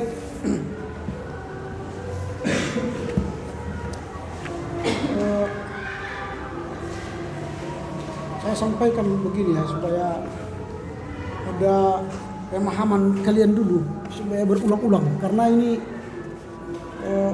terakhir kita bertemu dalam kelas ya. Semester depan kalian sudah skripsi, kita tidak ada kelas lagi, tidak bertemu dan setelah itu kalian tamat lalu kalian melayani kalau mau melayani atau masuk ke UKK gitu ya, mengambil profesi. Tapi kalau seperti ini jebolan-jebolan kampus kita, kasihan nanti jemaat, kasihan. Kalau saya bayangkan saya jemaat kalian sekarang kutinggal kalian, gak cocok. Karena apa? Tidak punya kompetensi. Makanya laporan baca ini sebenarnya ialah menolong kalian supaya berkompetensi, punya kemampuan memasukkan data ke otak, supaya otak kita itu berisi. Karena hanya orang yang berisi otaknya nanti akan digunakan jemaat dalam pelayanan. Tapi pendeta yang tak berisi otaknya nggak digunakan, ditinggal orang. Apalagi di zaman era digital sekarang. Sekali lagi saya mengulang-ulang laporan baca dalam setiap proses perkuliahan saya itu melatih kalian mengisi data ke sini. Tidak memindahkan ini ke lembar kertas lain dengan yang kau tulis itu. Enggak. Gampang kok nanti saya baca. Gampang gitu. Apa-apa. Tapi nilai kalian nggak ada. 0, 0. Dan nanti minggu depan ini saya ulang lagi ujiannya ini. Coba jelaskan bagaimana sejarah lahirnya ekumene menurut PK Pilon. Jelaskanlah. Kalau nggak kau tahu ya terserah dululah. Baik yang membaca dan yang kalian yang tidak baca. Kalau saya tadi sekarang saya membaca ini mungkin kalian nggak ada yang baca. Karena kalian anggap ini mereka saja yang baca. Gitu. Kalian enggak, ini bukan saya kok. Padahal silabus kita itu mata kuliah ini punya topik-topik yang harus kita selesaikan. Topik hari ini adalah sejarah ekumenika sampai kepada DGD yang disampaikan oleh PK Pilon. Itu supaya kalian tahu secara komprehensif bagaimana sejarah ekumenika itu.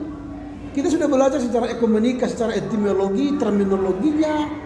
Kita sudah belajar ekumenika secara dunia, secara Indonesia, secara regional Asia. Sekarang kita ini memberi formulasi lagi yang lebih lengkap. Menarik sejarah ekumenika itu dari awal sampai akhir. Gimana? Supaya kalian tahu. Kalau kalian nanti menjadi pendeta, bertemu dengan orang-orang di luar sana, ketika bicara di dunia ekumenis, kalian tahu sejarah ekumenika itu apa. Kalian tidak salah ngomong. Kalian nanti terpilih jadi ketua BKAG, sekretaris PGI, atau ketua-ketua yang lembaga ekumene, Anda tahu sejarahnya, gitu. Sehingga kalian punya isi di sininya. Orang itu biasanya dihargai ketika dia bicara, dari sininya keluar butiran-butiran yang menyejukkan. Tapi kalau tidak ada di sini isinya, apa yang mau dia transfer ke orang? Gak ada. Sama seperti kalau kalian misalnya mentransfer uang dari rekening kalian ke orang lain, tapi saldo kalian kosong, tidak cukup. Apa kalinya? Maaf, saldo Anda tidak mencukupi untuk transfer. Sama seperti itu nanti kalian bertemu di lembaga-lembaga komunis, bicara lembaga komunis, bicara komunika, tidak ada yang mau kalian transfer ke orang lain. Jangan harap Anda dihargai atau dipilih orang menjadi pemimpin. Gak bisa. Pemimpin-pemimpin besar itu karena dari sininya keluar butiran-butiran ide-ide, pemikiran-pemikiran. Itu hanya bisa terjadi kalau kalian memasukkan banyak data ke buku-buku ke sini, pindah. Bukan dari sini ke lembar kertas ini. Enggak. Itu namanya enggak ada transfer knowledge itu.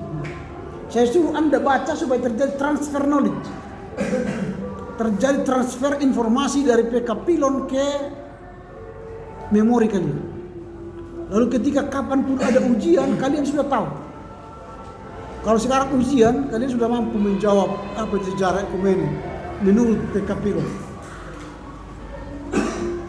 2 minggu yang akan datang kita akan masuk laporan baca 2 dari gereja Gerakan Ekumenika di Indonesia. Bacalah. Kalau saya buka diskusi nanti ini nggak akan ada karena kalian nggak tahu apa yang disampaikan PKPU. Jangankan kalian yang sudah membaca serius nggak tahu, bagaimana kita mau diskusi? Membaca buku itu harus serius, perhatikan kalimat demi kalimat, lalu cari benang merah apa yang diminta selabus. Jangan baca semua detail-detailnya, capek kalian menjelaskannya di depan kelas. Cari aja benang merahnya, apa yang akan kalian mau sampaikan di kelas ini, dalam mata kuliah ini. Topik kita apa? Kan sudah jelas di silabus kan? Sejarah ekumenika. Nah menurut PK Pilon apa itu ekumenika? Apa ekumenika menurut PK Pilon? Yang membaca apa yang dia katakan? Hah? Gereja? Bukan. Ekumenika, coba lihat dalam halaman 14. Dia mengatakan gereja atau ekumenika itu adalah apa? Gereja universal yang menyatakan diri dalam dunia. Jadi gereja yang universal yang menyatakan diri dalam dunia, yang memberitakan firman Tuhan. Dan untuk apa? Supaya semua orang jadi satu. Itu gerakan ekumenika. Dia sudah sampaikan di situ di alinea pertama. Tapi kalian membaca asal baca, sehingga tidak tahu apa itu artinya ekumenika. Lalu dari situ dia mulai starting pointnya. Kalau definisi ekumenika dia katakan baca bab 1, iya kan? Itu dia sebut. Lalu dia mulai sejarah ekumenika sampai reformasi. Dimulainya dari mana? Zaman perjanjian baru. Kehidupan gereja mula-mula. Pada gereja mula-mula itu gereja yang ekumenika itu apa? Gereja yang universal lagi. Itu gereja ekumenika di perjanjian baru. Gereja yang universal. Artinya bahwa tiap-tiap jemaat tidak terbatas di dalam keanggotaannya. Itulah gereja ekumenis di gereja perdana. Tetapi oleh karena dinamika yang terjadi makin banyak, ada orang yang merasa tidak terlayani, maka kaum janda misalnya sudah tidak terlayani lagi, diangkatlah pengurus-pengurus, penetua-penetua makin besar. muncullah pengajar-pengajar palsu, Marcion, Gnostisisme, Montanus. Mulailah gereja pecah. Lalu syukurlah tahun 312 Konstantinus Agung menjadi Kristen, lalu menjadikan Kristen menjadi agama negara. Lalu dia berniat supaya ekumenika itu terjadi lagi, keesaan itu terjadi lagi. Maka mulai dia mengatakan Vicariat Dei. Siapa Vicariat Dei? Paus. Lalu nanti terjadi diskusi lagi yang antara Logos dan Allah. Antara tabiat Kristus itu apa? Apakah dia manusia 100%, Allah 100%? Maka untuk menghadapi ajaran-ajaran Arius dan kawan-kawan, maka dilahirkanlah konsili-konsili ekumenis pada gereja awal itu. Lalu dalam konsili-konsili ekumenis itu diputuskanlah 3 pengakuan iman. Pengakuan iman rasuli, pengakuan iman Athanasianus, dan pengakuan iman Nisea Konstantinopel. Itu menjawab soal keanakan Allah. Filioque, Tritunggal, soal tabiat Kristus. Manusia 100% atau 100%, Allah 100% atau apa? Di situ dijawab di pengakuan iman rasuli, Athanasius, dan Nisea Konstantinopel. Itu gerakannya. Lalu apakah persoalan sudah selesai? Sudah ekumeniskah mereka? Belum. Terjadi lagi gerakan-gerakan. Tadi Filioque itu pertanyaan yang lebih lama lagi dijawab. Filioque itu sudah kalian pelajari kan? Sudah semester 7 biasanya sudah selesai lah Filioque. Sudah? Belum. Filioque itu apa? Tadi sudah saya sebut Filioque soal Trinitatis. Bicara setelah nanti orang-orang agama lain, polemikus Islam misalnya bertanya, kenapa agama Kristen Tuhannya beranak? Kalau ditanya seperti itu kalian bisa jawab enggak? Kalau Allah Kristen itu beranak, apa jawaban kalian? Sebagai orang Kristen atau seorang teolog lah. Apa jawaban kalian kalau dituduh Tuhan kalian itu beranak? Apa respon kalian? Apa apologetika kalian menjawab? Kalau kalian tidak menguasai Filioque, ya kalian bisa ditelan. Di situ. Ini persoalan. Dan tidak hanya Filioque, terjadi lagi skisma. Ini ditulis oleh VK Pilot dalam bukunya ini.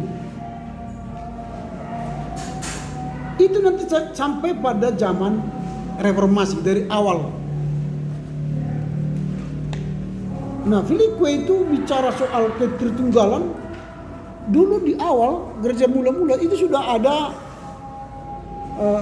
Unitarian. Jadi mereka tidak mengakui Trinitarian, tapi Unitarian. Allah itu Esa Ehad. Tidak ada Allah Bapa, tidak ada Allah Anak, tidak ada Allah Roh Kudus. Yang ada Yahweh Ehad. Ehad itu kalau dalam bahasa Arabnya kan tauhid. Tauhid 1 tapi 0. Tapi Ehad 1, 3 personanya. Nah ini antara Ehad dan tauhid pun itu bisa kalian didebat oleh polemikus yang lain. Kalau kalian tidak mengerti Filioque itu Allah beranak misalnya. Karena tidak semua yang punya anak harus menikah. Tangga misalnya, ada anak tangga kan? Menikah ke anak tangga itu? Pernah tangga menikah? Lalu kenapa punya anak? Kunci, pernah menikah? Kunci. Tapi mengapa ada anak kunci? Banyak yang disebut anak tidak harus menikah. Jadi kalau disebut Yesus itu anak Allah, apakah Allah harus menikah? Tidak. Dengan kuasa Roh Kudusnya dia lahir dari Bunda Maria, perawan Maria. Itulah pengakuan iman tadi, menyelesaikan Filioque itu. Aku percaya kepada Yesus Kristus, apa selanjutnya? Anak Allah Betul kita dikandung oleh Roh Kudus, lahir dari anak. Apakah Allah menikah dengan Maria? Tidak. Itu menyelesaikan filikue dan keanakan Allah, uisios itu kan perdebatan. Montanus, anti-Marcion, Gnostisisme, Arius, itu kan yang dia bahas tabiat-tabiat Kristus. Kalian sudah pelajari di sejarah gereja. Kalau serius maksudnya. Kalau serius. Tapi kalau gak serius ya lewat gitu aja. Ekumenika ini tidak membahas itu lagi. Saya hanya mengingatkan kalian semuanya apa yang telah kalian pelajari. Karena itu perdebatan itu di sepanjang sejarah ekumenika dia dimunculkan. Nah itu pada zaman reformasi apa yang menjadi ekumenika? Buat oleh Pilon. Pilon menjelaskan pada zaman reformasi itu Luther membuat gerakan sebenarnya bukan mau keluar dari Katolik, tapi dia mereformasi Katolik dari dalam. Dia tidak mau keluar, tapi akhirnya keluar oleh pengikut-pengikut yang lain. Tapi ada salah seorang dari gerakan reformasi itu, reformator itu yang ingin terjadi ekumenis, keesaan lagi. Siapa itu? Martin Bucer. Dia ingin mendamaikan Luther dengan Zwingli, Luther dengan Melanchthon. Itu supaya terjadi keesaan tadi, ekumenika itu. Atau kembali lagi ke Katolik, kesatuan. Itu yang dicatat oleh Pilon di sini. Harus kalian ingat bahwa kita sedang belajar ekumenika. Jadi yang kalian lihat di titik benang merahnya ialah bagaimana ekumenika pada zaman reformasi. Lalu pada zaman abad ke-19, 17, 18, apa ekumenika di sini? Persoalannya ialah gereja selalu mempertontonkan kehebatannya, ketenarannya, kebenarannya. Terjadilah ketegangan gereja Katolik dengan Protestan, Protestan sama Protestan terjadi ketegangan. Tidak ada yang merendah. Luther dengan Calvin dengan Zwingli dengan Martin Bucer dengan Philip Melanchthon, itu kan saling tegang menegang. Jadi gereja kaku. Di tengah situasi gereja yang kaku itu apa usaha-usaha ekumenika yang terjadi? Ditawarkanlah teori ekumenika, hanya teori, bukan praktisnya. Itu kan disebut Pilon kan? Disebut di halaman 22 itu. Coba kalian baca halaman 22. Di alinea kedua, di baris terakhir. Kami harus mencatat bahwa sumbangan ini masih bersifat teoritis. Dan artinya ekumene praktis belum dapat secara sejati. Artinya ekumenika itu masih tataran teori, bukan tataran praktis. Apa teorinya? Teori pertama itu humanisme. Humanisme itulah yang membuat kita mau menyatu. Kita bersatulah secara humanis. Kita bersatu dengan agama lain dalam humanisme kan? Maka terjadi dialog praktis. Dialog praksis.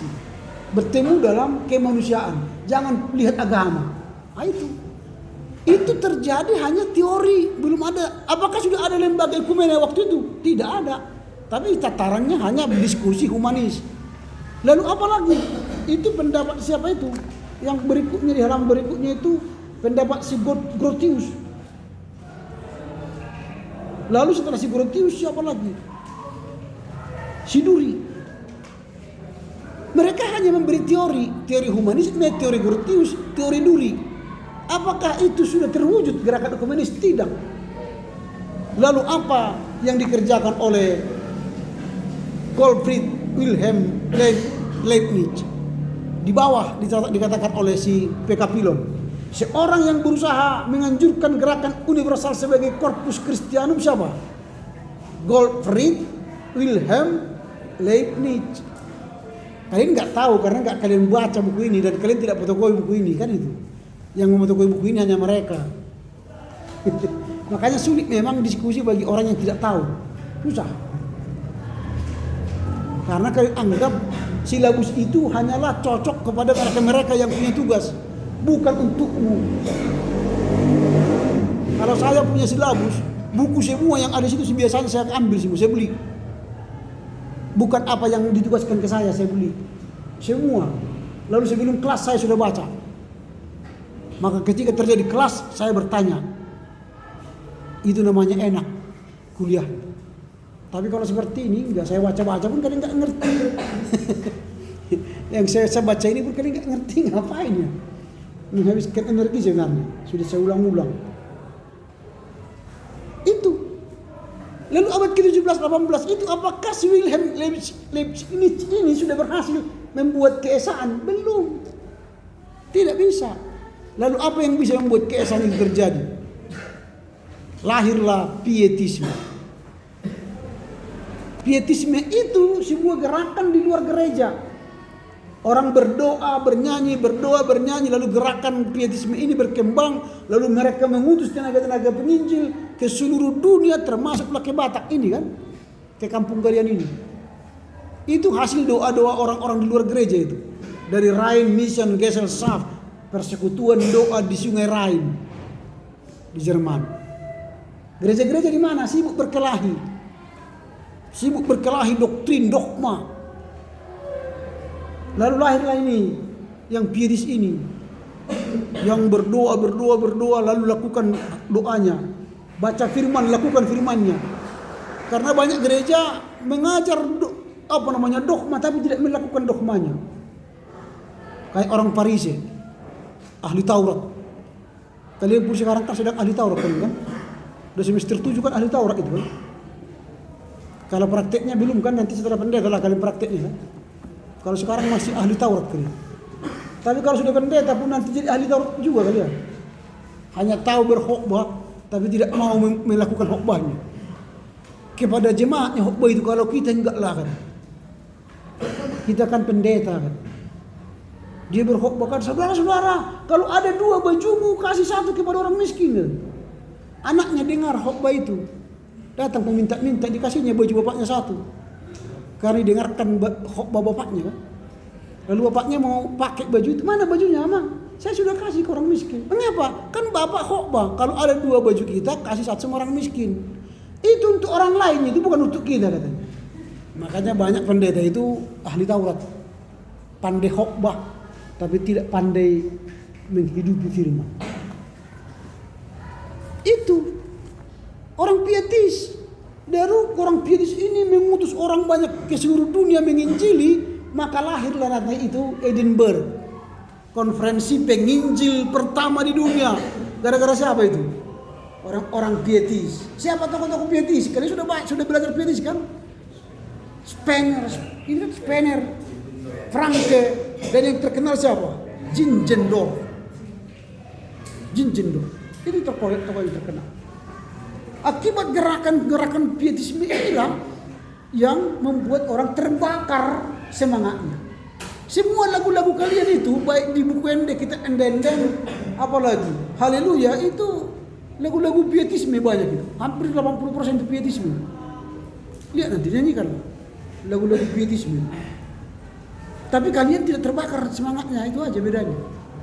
Orang pietisme dulu semangatnya terbakar, menginjili kemana-mana. Kalian menginjili keluarga kalian pun gak semangat. Dikirim pun firman Tuhan kepada kalian, baca pun enggak kan. Bagaimana mau terbakar? Apinya tidak ada. Apinya ada sama kalian, dikasih api enggak mau. Membakar semangat, membakar keluargamu supaya selamat mereka. Enggak mau share ya kan? Baca pun enggak mau, boro-boro mau share. Ini. Wah, saya lanjutkan lagi ya, udah habis ini. Lanjutkan ya. Kalau enggak perlu, karena kalian aja mau melanjutkan nanti bahasanya. Kalau saya sudah tahu. Tapi kalau kalian sabar, saya teruskan. Kalau tidak, udah habis Pak ya, udah kita pulang. Lanjut atau tidak? Lanjut. Oke, kita lanjutkan ya. Lahirlah Edinburgh 1910. Itu karena tadi kalian lihat ya secara awal ya, ekumenisme itu apa? Lahir dari gereja universal untuk memberitakan Injil supaya satu, lalu dari gereja pertama perdana langsung ke reformasi. Di reformasi ada semangat Martin Bucer untuk terjadi ekumene, lalu abad 17-18 semangat Wilhelm Leibniz untuk mempersatukan, tidak bisa, lahirlah pietisme, lalu dari pietisme lahirlah gerakan penginjilan. Konferensi pertama itu. Setelah konferensi penginjilan itu apa yang terjadi? Lahirlah gerakan-gerakan International Missionary Council. Itu minggu yang lalu sudah saya katakan. Internationally Christian Council juga lahir. Lahirlah YMCA, Young Men Christian Association. Lahir lagi Women. Lahir lagi World Student. Lahir lagi apa? Faith Order. Lahir lagi apa? Life World. Itu semua gerakan-gerakan yang dihasilkan dari Edinburgh, dari penginjil-penginjil itu. Dan itulah cikal bakal lahirnya DGD, Dewan Gereja Siduni, WCC. Lalu WCC itu mengadakan sidang-sidang sampai terakhir dia mana? Di Uppsala. Karena Pilon menulis buku ini tahun 73, berarti berakhir di Uppsala. Sementara kemarin sudah saya sampaikan, sidang raya Gereja Sidunia sekarang sudah sidang raya keberapa? Waduh. Berarti habis pelajaran, habislah semuanya ya. Berarti kita seperti bicara di atas air. Tahu kalian bicara di atas air? Setelah air itu, coba nanti letak kertas di air. Setelah kau letak, dia akan terbawa entah kemana dia pergi. Itu bicara di atas air memang. Saya ngomong ini ternyata tidak masuk ke sini kalian. Hanya bicara di atas air, masuk dari kuping kanan, keluar dari kuping kiri. Kalau begitu setahu saya harus habiskan waktu saya sampai di sini lah ya. Capek gitu. Capek ngomong ini pun capek. Kalau nggak ada gunanya ngapain kita lanjutkan? Oke lah, siapa yang mau berdoa? Ada yang mau berdoa? Kalau tidak ada, kita jumpa pada ujian.